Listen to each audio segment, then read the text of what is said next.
خليني اقول لك ليه دي اخطر بحيره في افريقيا. اهلا بكم في اخطر بحيره في افريقيا. دي مراكب الصيادين، شكلها غريب جدا. بصوا احمرت ازاي.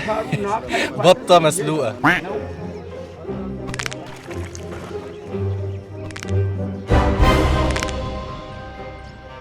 حصلت في الكاميرون قبل كده ومات 1700 شخص. الصيادين ورايا بيبقوا موجودين في فرقه من 3. شايفين المنظر؟ لا اول مره اشوف حاجه كده. بيقول ايه؟ دي اغرب طريقه صيد شفتها.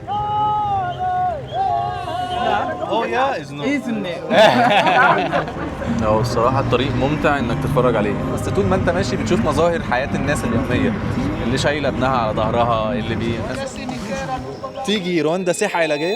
ازيك؟ انا احمد ضياء، مصري بيلف العالم، وزي ما شفتوا في الفيديو اللي فات لفينا العاصمه كيجالي في رواندا، والمره دي قررت اتعمق اكتر بقى شويه. هنروح نشوف اخطر بحيره في افريقيا. هي موجوده على الحدود ما بين رواندا والكونغو، عمقها 480 متر. هي سادس اكبر بحيره في افريقيا. هي بحيره بركانيه. ليه هي الاخطر؟ خليني اقول لك لما نروح هناك. قبل ما اكمل الفيديو ما تنساش تعمل لايك وتشترك في القناه عشان ده بيساعد جدا، ويلا بينا. See you. Okay, thank you for staying with us. All good. I'm good at all. We're gonna have fun today. Yeah, sure. ننطلق في رحلة مدتها 3 ساعات تقريبا عشان نوصل. المكان اللي احنا رايحينه على البحيرة اسمه جيسيني، وهو بياخد 3 ساعات تقريبا الطريق، والطريق طبعا مليان مناظر حلوة فهنتفرج عليها واحنا رايحين، وهصور لكم كل حاجة بإذن الله. درجة الحرارة دلوقتي 23، ولكن تحس انها حاجة و30 بسبب الرطوبة اللي بتبقى هنا، بتحس بصهد جامد كده.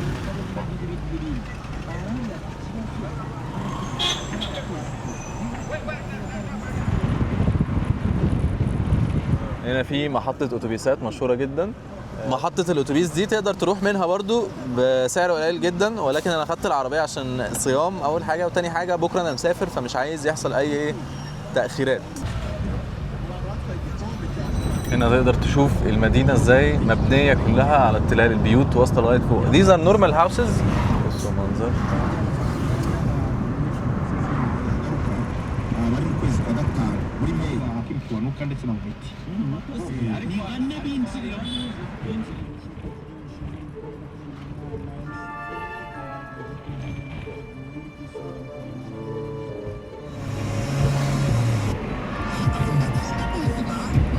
هنا طبعا عشان مشهورين بالغوريلاز. دي غوريلا. هو الصراحة الطريق ممتع انك تتفرج عليه، مليان مناظر حلوة قوي.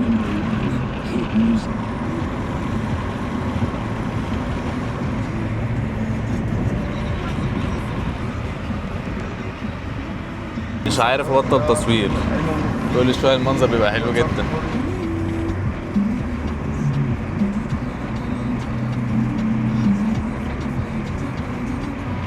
موز، قمح، ذرة، كل اللي نفسك فيه. هو بيقول لك فعلا حرفيا فيها 1000 تلة، فهو الطريق داخل ما بين تلال كتير قوي، فانت عمال تشوف بقى مناظر مختلفة، وحتى اللاندسكيب نفسه بيقعد يتغير كل شوية. بص حتى هنا بقى في صخور سودة.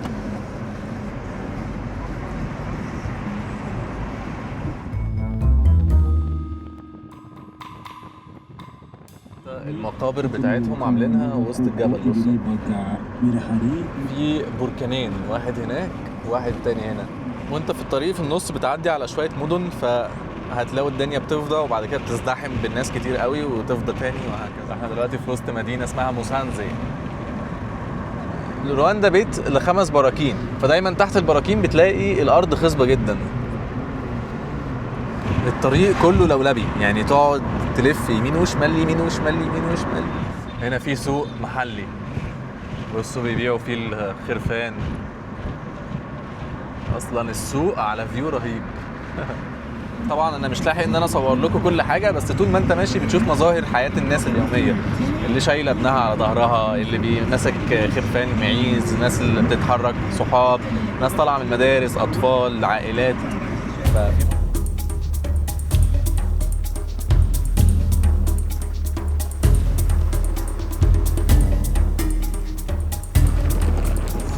هنا عشان في شجر كتير الدنيا بدأت تبقى أسقع من لما كنا في كيجالي. بصوا الدنيا بقت ساقعة جدا، احنا دخلنا وسط السحاب تقريبا، عشان كده احنا اكيد على مرتفع يعني.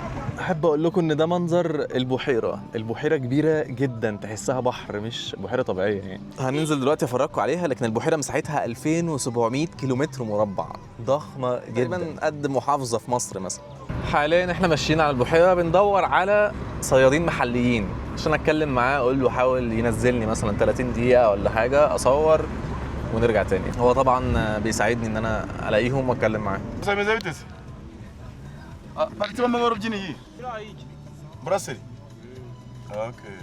البحيرة ضخمة جدا، منظر البحيرة زي ما يكون بحر يا جماعة، بحر.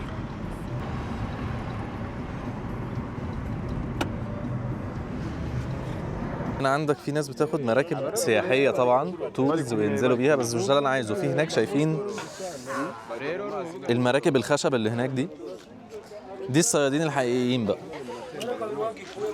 دول الصيادين. بصوا في هنا جروب سياحي.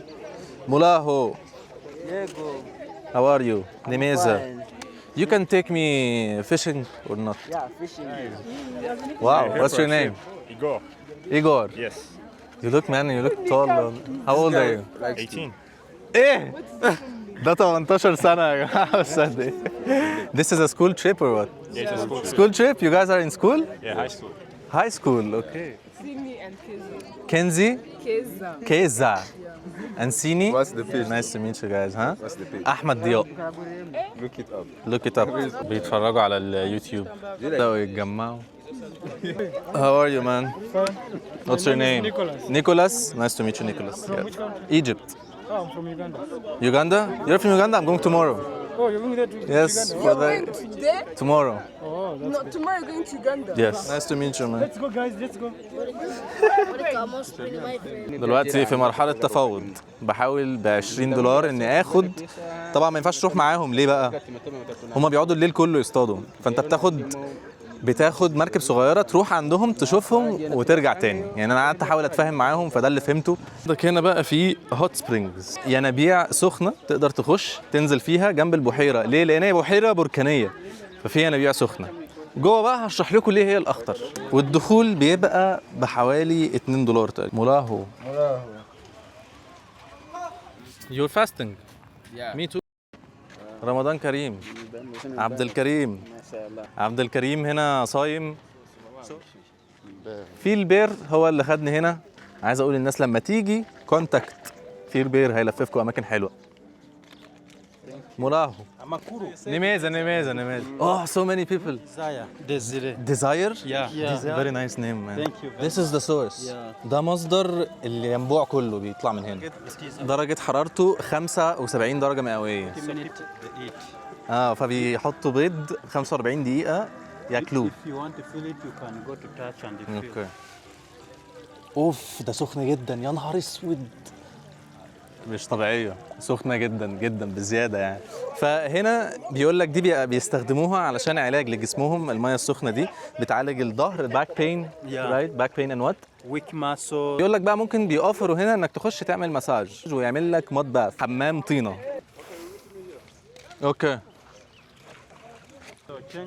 دلوقتي بقى هننزل ينبوع المية السخنة ده قدام البحيرة على طول. يعني انت لو بصيت الناحية التانية هتلاقي البحيرة، الناحية دي بحيرة وعلى طول هنا المية السخنة. بس Which language are you speaking? It's Arabic. Arabic, yes. I heard. You know Arabic? You know Musalah? Yeah. This is Okay. طبعا انا قاعد مع وسط الناس، تجربة جامدة جدا. يا لهوي، انا مش عارف الناس دي قاعدة ازاي جوه يعني، بس سخنة جدا. انا ممكن احكي لكم ليه بقى هي اخطر بحيرة قبل ما انزل بجسمي كله. هي بحيرة بركانية فمليانة غازات، ثاني اكسيد الكربون وميثان. في الكاميرون بحيرة زيها قبل كده، فجأة الغازات دي ساعات بتطلع بكميات ضخمة، ففي 1700 واحد ماتوا. ليه؟ تقيلة جدا، بعد ما بتطلع بتبقى زي البطانية، فالغازات دي بتقوم نازلة على الأماكن المنخفضة وبتخنق الناس بسبب ثاني أكسيد الكربون والميثان قابل للاشتعال. البحيرة دي على طول تحت مراقبة مستمرة عشان لو الغازات دي طلعت يعرفوا يلحقوا الناس، لأن هي ضخمة جدا. Is it deep? No, Not deep? not deep. Just go to the sun. حلوة جدا. لازم تنزل على جسمي كله هيحمر احمرار. ميزة نيزة. بصوا جسمي احمر ازاي. جسمي احمر جدا. يا نهار ابيض.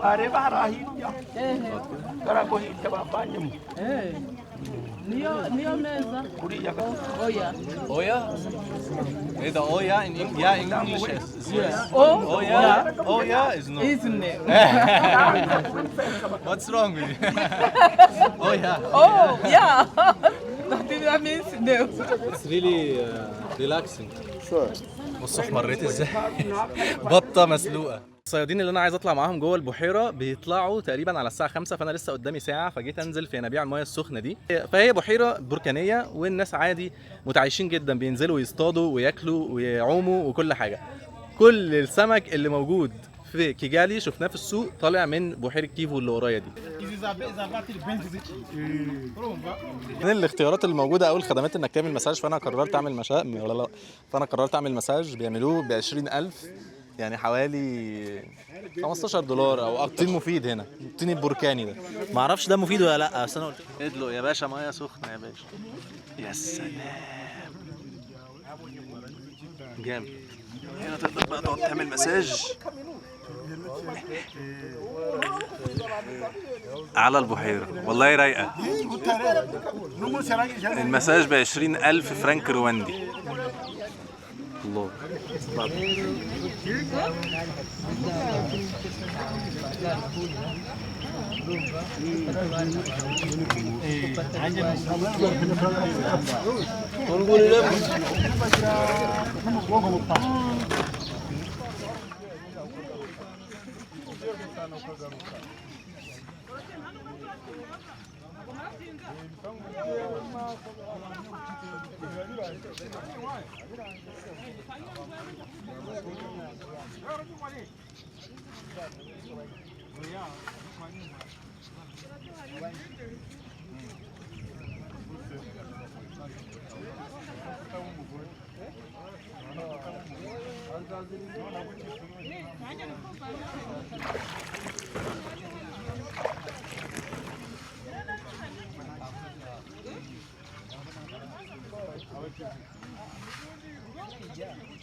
icyo gihe n'umugabo aravuga abana bakamwumva kuko n'umugore we ariko nubona abana baganiriye hari ikindi kibazo ariko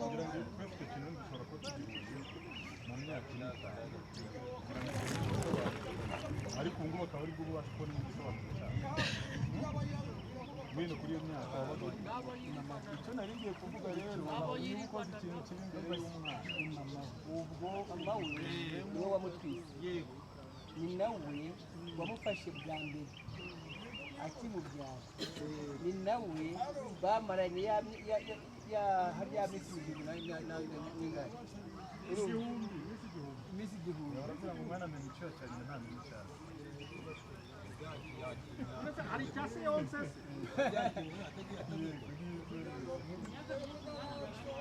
ndacyagiye ugenda mufashe barebana ariko umwonsa barebana ntiwagira imodoka cyane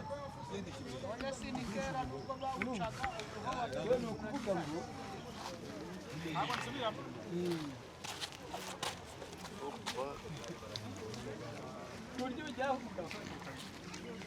koko ujya ubimenya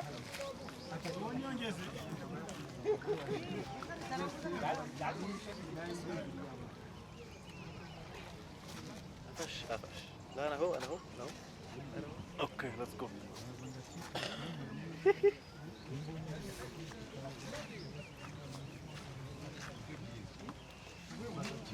يا نهار ابيض ده بيوجع.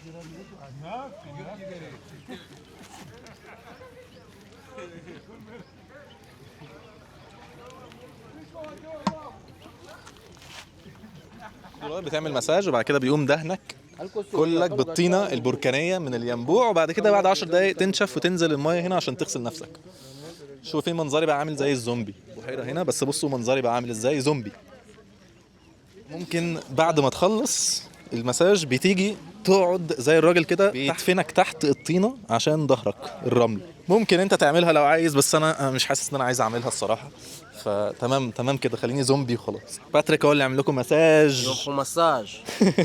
برضو المنظر لما الشمس بتطلع بيبقى حلو جدا، بقى منور ازاي. بعد كده بتنزل هنا تطلع تعمل يا باشا المساج بتاعك، يدهنك بالطينه وتروح تدفن هنا وتنزل البحيره. فقول لي رايك، تيجي رواندا سياحه علاجيه؟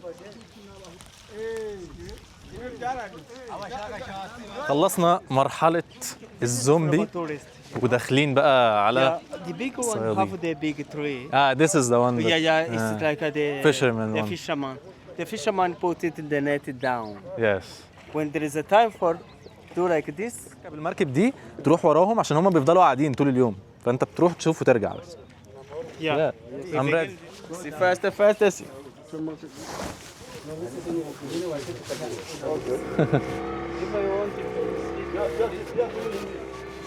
بصوا المركب بتاعتهم عامله ازاي. واي داز ات لوك لايك ذس. حاليا انا على اخطر بحيره في افريقيا. احنا دخلنا البحيره.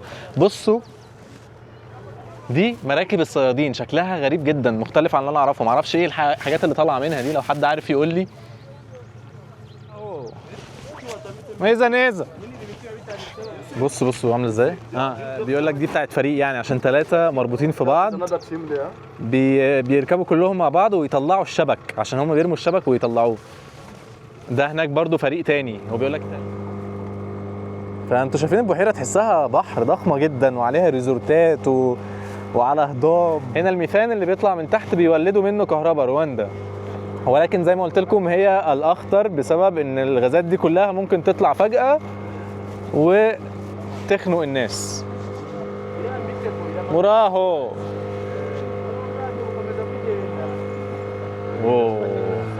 اعتقد الشبك ده يعني بيتشعلق عليه وينزل او حاجه، مستحيل يكون ده طبيعي. كنت مركب عشان اروح اشوف الصيادين من قريب وهم بيصطادوا وبيطلعوا الشبك.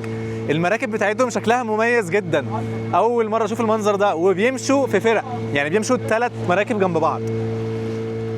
فاهلا بكم في اخطر بحيره في افريقيا. الصيادين ورايا بيبقوا موجودين في فرقه من 3.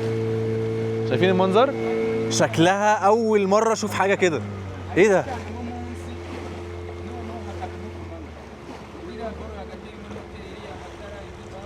مراهو نيزا بيقول ايه؟ مراهو نيزا. طيب فهمت. بصوا يا جماعه، هم عاملينها بالشكل ده وعاملينها فريق وطويله علشان يعرفوا يشدوا بعض ويشدوا الشبك في نفس الوقت. يعني هي الفكره منه كلها ان هم الشبك اللي بينزلوه ده يعرفوا يشيلوه ويزقوه. بعد كده الشبكه بتنزل بين المراكب دي، وبعد ما السمك بيتجمع بيرفعوها سوا. هي طريقه صيد تقليديه اسمها ليفت نت فيشنج، يعني حرفيا رفع الشبكه. وبيمشوا في 3 عشان الشبكه كبيره ومحتاجه توزيع وزن. المركب اللي في النص غالبا بتكون شايله الشبكه الاساسيه، واللي على الجناب بيساعدوا في شدها. والحركه الجماعيه بتخلي الشبكه تاخد شكل معين تحت الميه عشان تجمع السمك. الاقواس دي بتدي ارتفاع كفايه للشبكه عشان تقيله، فالصيد هنا جماعي مش فردي. ولكن انا ما قدرتش اروح معاهم على المركب لان دول بيرجعوا بالليل، يعني بيروحوا يصطادوا بقى ويكملوا بقيه اليوم. دلوقتي الغروب على بحيره كيفو، اخطر بحيره في افريقيا، ولكن الناس عايشين فيها طبيعي، بيصطادوا وبيعوموا، وهتلاقي فيه اوتيلات وريزورتات وكل حاجه موجوده هنا. كل السمك اللي موجود في كيجالي في رواندا في العاصمه اللي شفناه جاي من هنا، من بحيره كيفو، اخطر بحيره في افريقيا. ده اللي فهمته حتى الان من شرحهم. انتوا عارفين برضو التواصل بيكون صعب شويه، بس على قد ما اقدر حاولت افهم منهم ان دي طريقه الصيد بتاعتهم. في جزيره في النص هنا، والناس دول داخلين رايحين يصطادوا خلاص. عارفين فيديو حلو يبقى ايه يا جماعه؟ تطلع معاهم تقضي ليله كامله هناك، تقضي ليله كامله جوه البحر. والله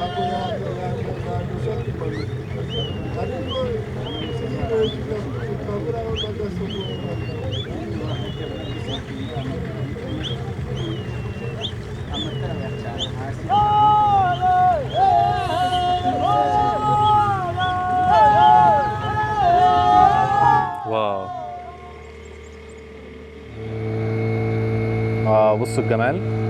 عشان بقى تشوفهم بيرفعوا الشبك لازم تيجي الساعه 6 الصبح، فللاسف مش هلحقهم. لما بيجوا بقى الصبح بيجوا هنا في المكان ده كده ويبداوا يرفعوا الساعه 6 الصبح، يبداوا يرفعوا السمك اللي هم لموه. فطريقه صيد جديده جدا، اول مره اسمع عنها الصراحه، شكلها غريب. دي نهايه الفيديو، كان فيديو لذيذ قصير، اتمنى يكون عجبكم، واستنوا الفيديو الجاي من اوغندا. رايحين اوغندا بكره ان شاء الله. ما تنساش بقى تعمل لايك وتشترك في القناه، وشكرا. يلا سلام.